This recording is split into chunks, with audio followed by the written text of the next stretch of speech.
welcome to back my YouTube channel. කොහොමද ඉතින් ඔයාලට හොඳින් ඉන්නව නේද? ඉතින් මම මගේ වෙඩින් එක ගැන ඔයාලත් එක්ක ෂෙයා කරගත්තට පස්සේ මම ඔයාලට පොරොන්දු වුණානේ මගේ හෝම් කමින් එක ගැනත් වීඩියෝ එකක් ඔයාලට අරන් එනවා කියලා. එහෙමනම් ඉතින් අද අපි මේ බලන්න ලෑස්ති වෙන්නේ මගේ හෝම් කමින් ඩේ එක ගැන.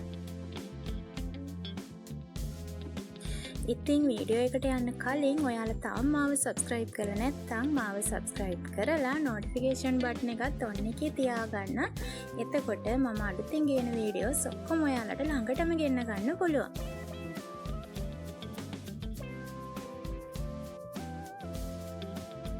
ඉතින් කලින් වීඩියෝස් වලදී මම ඔයාලට කිව්වනේ මගේ pre-shoot එකයි engagement එකයි දෙකම කරේ down south වල කියලා.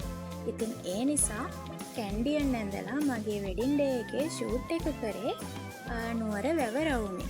ඉතින් ඒක නිසා හෝම් කමින් එකත් අපි නුවරම ගන්න තීරණය කරා. ඉතින් හෝම් කමින් ඩේ එකේ ෂූට් එකේ ෆොටෝස් ටික තමයි අද ඔයාලා මේ බලන්න යන්නේ.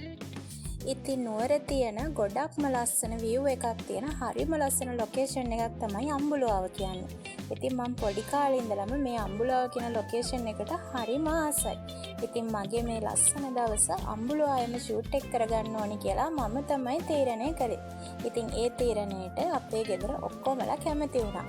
හස්බන්ඩ්ගේ ගෙදර කට්ටිය නම් අම්බුලාව ගැන ලොකුවටම දන්නේ නැහැ. එයාලා ඩවුන් සවුත් වල කට්ටිය නිසා. ඒත් ඉතින් මේ වගේ ලස්සන ලොකේෂන් එකක් කිව්වට පස්සේ හැමෝම මේකට ආස වුණා. ඉතින් ඔය විදිහට තමයි මෙතන අපේ ෆොටෝ ෂූට් එක කරන්න ඕනි කියලා තීරණය කළේ. ඉතින් මගේ එන්ගේජ්මන්ට් එකේ ඩ්‍රෙස් එක විදිහට ෆ්‍රොක් එකක් ඇඳපු නිසා වෙඩින් ඩේ එකට කැන්ඩියන් ඇඳපු නිසා මට ඕන වුණා හෝම් කමින් එක තවත් වෙනසක් විදිහට ලෙහෙංගා එකක් අඳින්න. හැබැයි ඉතින් ඇත්තම කිව්වොත් මං කැන්ඩියන් එක ඇඳටත් වැඩි ආසාවෙන් ඇඳ මේ ලෙහෙංගා එකට. මොකද මම ලෙහෙංගා කියන ඩ්‍රෙස් එකට හරිම ආසයි. ඉතින් ඒ විදිහට තමයි මේකේ ඩ්‍රෙස් එක අපි සිලෙක්ට් කරගත්තේ. හැබැයි ඉතින් අපිට මේ ලොකේෂන් එකයි අපි දෙන්න අඳින්න කැමති ඩ්‍රෙසස් මොනවාද කියන එකයි සිලෙක්ට් කරගන්න විතරයි අපිට තිබුණේ. අනිත් සේරම ටික අපි මේක වෙඩින් ප්ලෑනර් කෙනෙකුට බාර දීලා තිබුණ නිසා ඒ කට්ටිය තමයි ලස්සනට arrange කරලා දුන්නේ. පොඩි දේවල් ටිකක් හොයලා බලලා කරගන්නවා ඇරෙන්න ලොකු වගකීම් නම් අපිට මේ වෙලාවේ ඔලුවට ගන්න සිද්ධ වුණ නැහැ.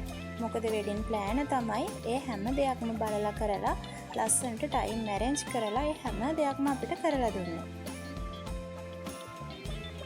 ඉතින් ඔන්න ඔය විදිහට තමයි මම ආසම ලොකේෂන් එකේ මගේ හිතේ තිබුණ විදිහට අපේ ලස්සනම දවසේ වැඩ ටික මේ විදිහට සිද්ධ වුණේ. එහෙමනම් ඉතින් තවත් අලුත් වීඩියෝ එකකින් හම්බෙනවා කියන පොරොන්දුව එක්ක අදට මම සමුගන්නවා. එහෙනම් ඉතින් අද වීඩියෝ එකත් ඔක්කොම බලලා ලස්සනයි නම් ලයික් එකකුත් දාගෙන යමු.